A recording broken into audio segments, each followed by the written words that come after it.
Banjir seperti itu, angin ribut seperti itu. Ini artinya alam mulai marah kepada manusia.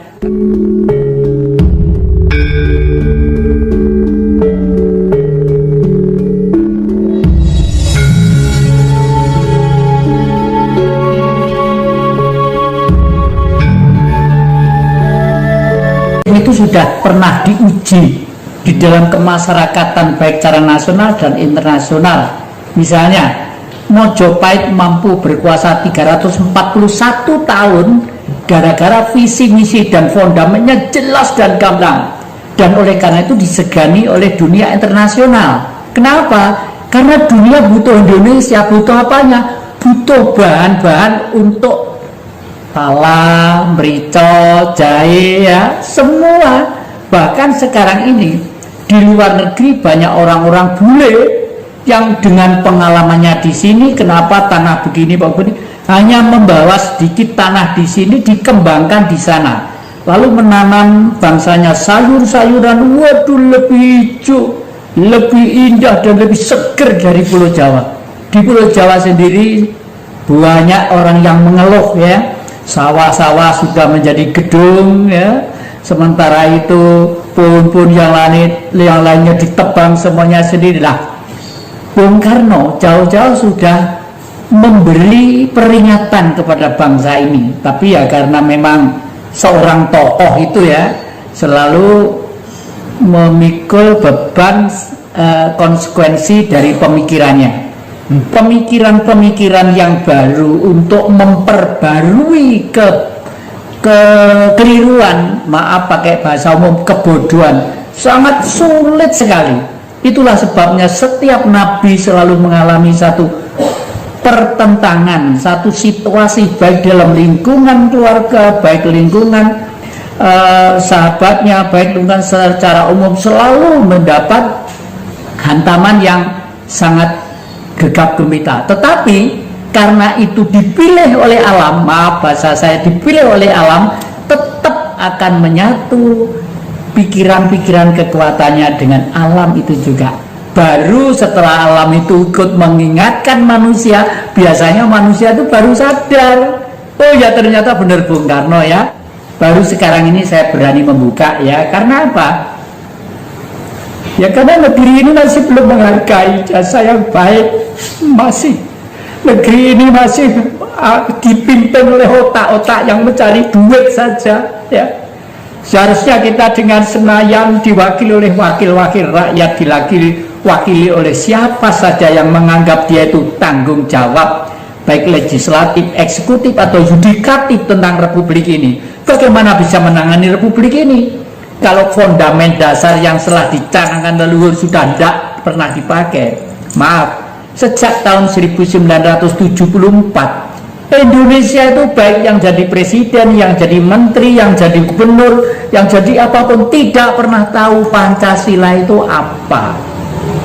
Karena sejak tahun 74 oleh Orba sudah dirubah Pancasila, merubahnya juga sopan, ya, dijadikan P4 yang bunyinya antara lain P4 bukan tafsir dan sama sekali tidak menafsirkan Pancasila sebagaimana dasar negara yang tertera dalam Mukadimah Undang-Undang Dasar 45 batang tubuh dan penjelasannya. Jadi jelas sekali toh. Jadi kalau begitu apa Pancasila sebenarnya? Nah, Bung Karno menemukan Pancasila memang pidatonya di depan sidang Dukur Cidumbi Josakai tanggal 1 Juni. Tetapi Bung Karno menemukan jati diri bangsa Indonesia itu tahun 27, tepatnya tanggal 4 Juli 1927 di Bandung Selatan. Oleh karena itu kemarin kira-kira 3 hari yang lalu warga dari sana diwakili 1 orang untuk menjenguk saya, datang ke sini, tidur di pedepokan saya 1 hari, ke sini rangkul-rangkulan, tangis-tangisan. Hanya 1 yang diminta, supaya kakek ini panjang umur. Aduh, saya tidak sampai hati menyampaikan seperti itu.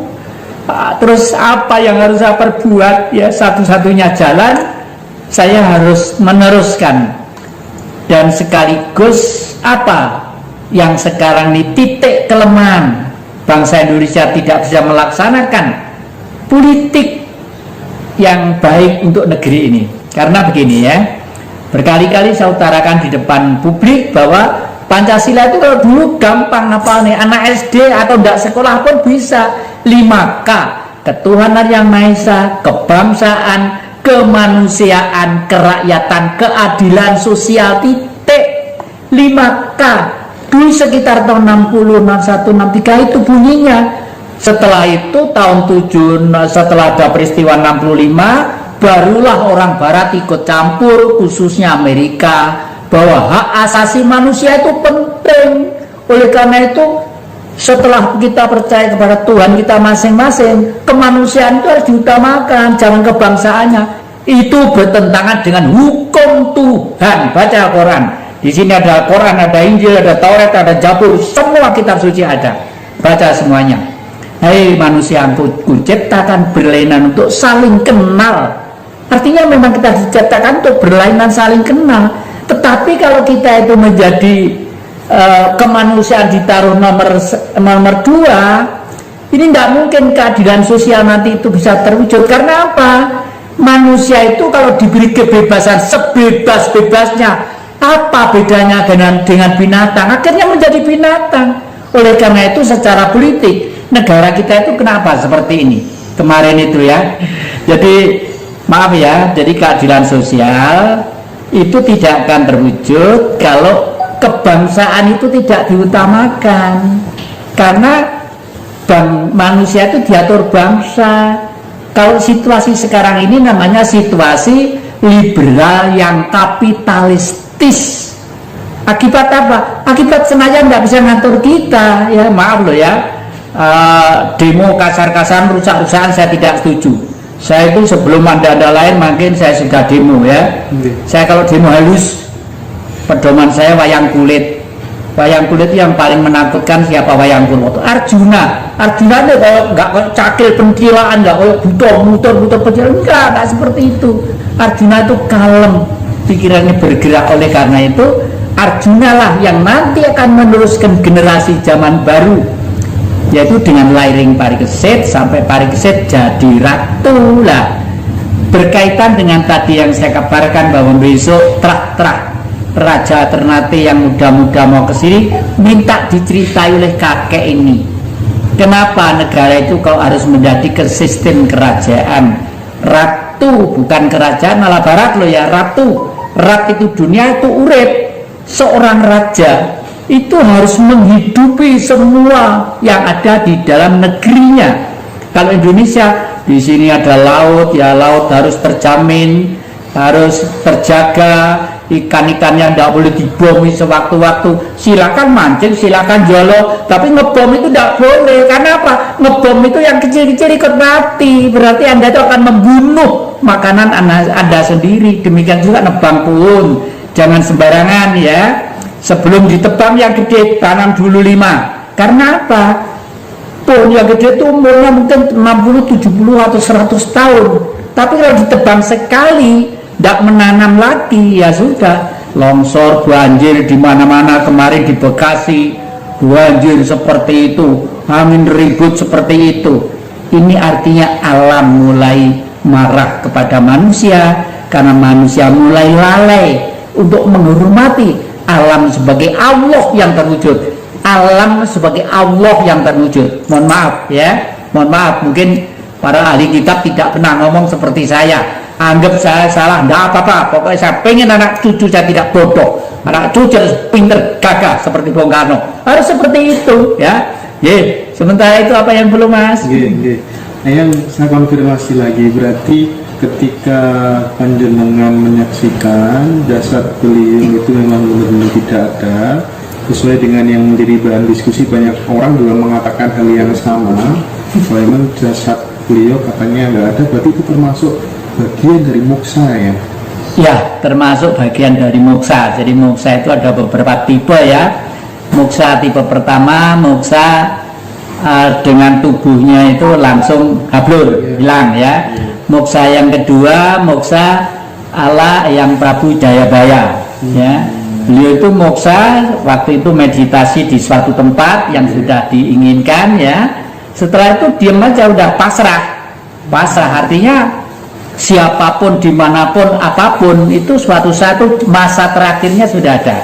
Karena beliau sadar masa terakhir sudah ada, beliau diam silo gitu ya. Wah, terus pasrah pokoknya, pangan macan ya ben, pangan bajul ben itu. Akhirnya kan dirambati rumput-rumput gitu. Rambati rumput-rumput, rambati ini, lalu lama-lama ketutup menjadi suatu ringin putih yang besar ya. Nanti adik-adik kalau kepedipaan saya kasih tahu ya, itu moksa yang 3. Lalu moksa ala Pangeran Diponegoro ya, itu moksa tipe ketiga. Pangeran Diponegoro itu yang terakhir, karena sadar bahwa perjuangan masih jauh, lalu melarikan diri ke timur, ke Jawa Timur. Di sini mendirikan suatu padepokan. Kalau bahasa agama disebut pesantren ya. Santri-santri diajari tentang budaya, tentang kepentingannya suatu bangsa, tentang manusia dan sebagainya. Setelah itu beliau sadar bahwa waktunya sudah akan selesai, akan ganti alam istilahnya. Bukan mati ya, akan ganti.